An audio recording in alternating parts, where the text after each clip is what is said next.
Hey everyone, I'm Steve from GamersNexus.net, and today we're talking about the best gaming PC cases of CES 2016.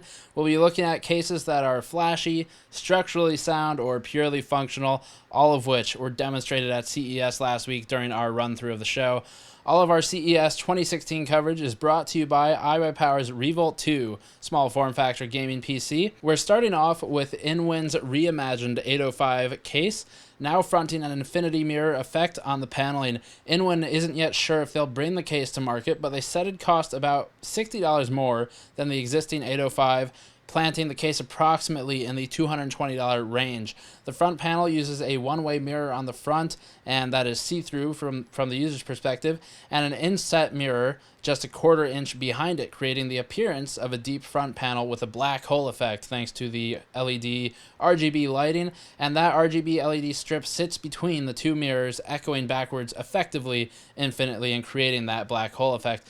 The interior of the case is standard and equally matches the existing 805. Its front panel was new at CES. InWin asked us to request viewers to comment on whether they'd want to see this design brought to market on top of the existing 805. So post those comments below and what you would pay for it to help them out. This was easily one of the flashiest, affordable cases at CES. The rest of the insanely flashy cases generally ran the hundreds to thousands of dollars range, so that makes this one of the more affordable ones. This InWin H Tower, as an example that you're looking at now, is being sold via pre-order for $2,400. Pretty cool, but we're excluding it from this video as one of the best cases because, one, it was shown at Computex last year, and two, it's really not something that anyone's going to buy anyway. Check out the channel for more information on this case if you want to see how it works and why it's cool.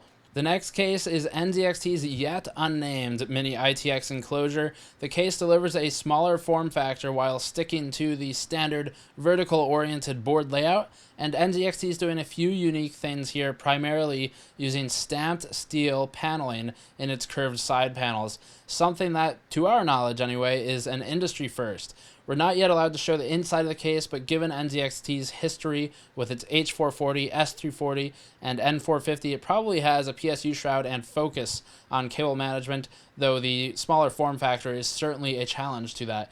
The case lacks optical drive bays, as made apparent by its single plate face. There's obviously no cutouts there for optical drive bays, and will better accommodate tight component fit as a result of removing this ODD bay. NZXT is going for a Mini ITX case that feels more familiar to users of mid towers, and the company is investing most in its all steel frame and exterior, a merging of NZXT's old, mostly plastic design and current, mostly steel design philosophies. Depending on who's asked, the case's exterior is the type that's either loved or hated, and a lot of our photos were wide angles, so that does amplify the bowing effect a little bit.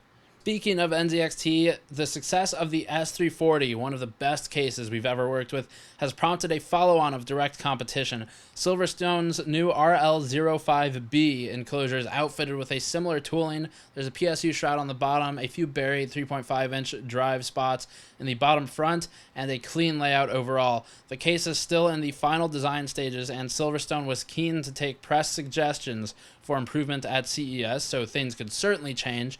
And as with most of Silverstone's products, they're focusing on the RL05B for high cooling performance and airflow, underscored with its dual 140mm front intake fans and rear slot for a 120mm fan or radiator shipped empty. The case is targeted at the $60 price point, making it seriously competitive to similar solutions on the market, and it looks like the RL05B will be cooling focused, clean, and easily cable managed for budget gaming PCs. Definitely one to pay attention to, though I do wish Silverstone would take a page from their competitors' books and learn how to name their cases in a way that's a bit more user-friendly. Silverstone isn't the only company that was inspired by NZXT's S340. The Fantex Eclipse P400 and P400S cases bear striking resemblance to the S340, the RL05B, and Rosewill's Gungnir case.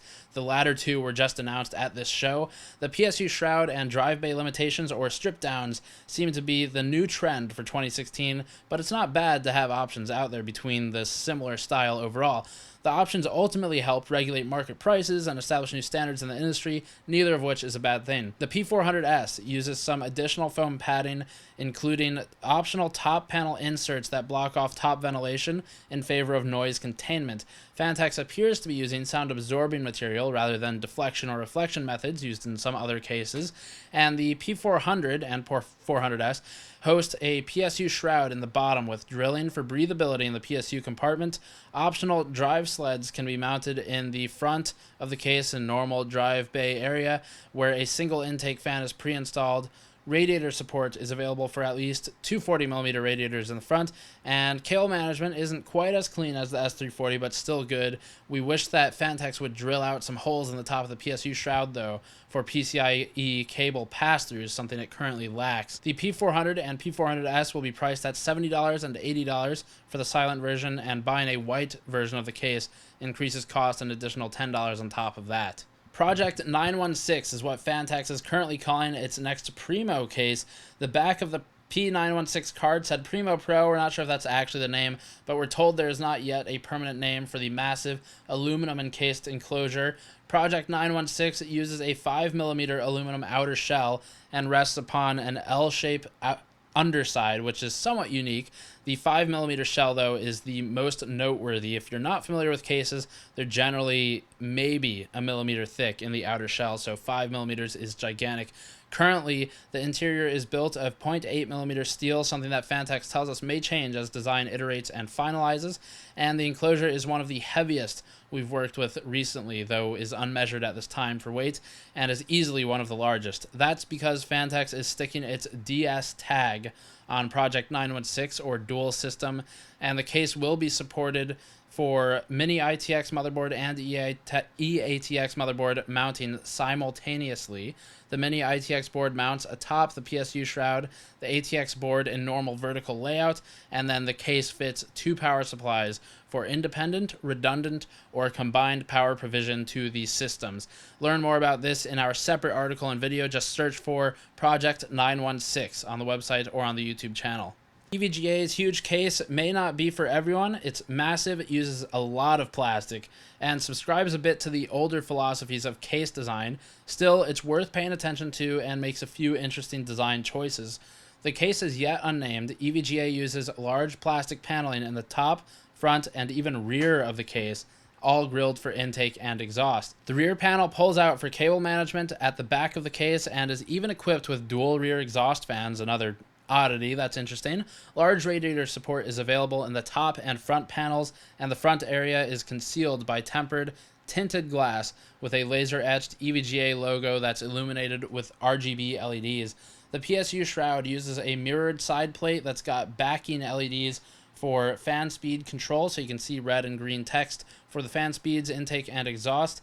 And it's definitely a weird case and a bit unorthodox and large, but worth watching as EVGA develops this behemoth, because EVGA quite obviously has been expanding very aggressively into other markets lately, and cases could well become a new area that they look at seriously. Corsair's Spec Alpha and 400C accompanied the company's existing 600C case, which we already positively reviewed for its chart-topping thermal performance, especially with GPUs.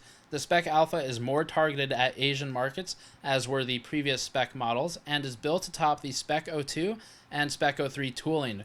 Corsair's got a plastic extrusion that appeals to those non-US markets a bit more than here, and retains its usual focus on function and cooling. So that will be sold in the US if you want it, but it's not their main focus. For something cleaner, the 400C follows the 600C launch, is more focused on the US market, and reverts the motherboard orientation from the 600C's interesting inverted layout to a standard ATX layout. It also removes the optical drive bay from the 600C, making the total size of the case significantly smaller and reducing case height, but retaining a PSU shroud and other 600C features. That's it for this year's CES case roundup. As always, check out the website for full CES coverage linked in the description below, and hit that Patreon link in the post-roll video to support us directly. Thanks for watching. I'll see you all next time.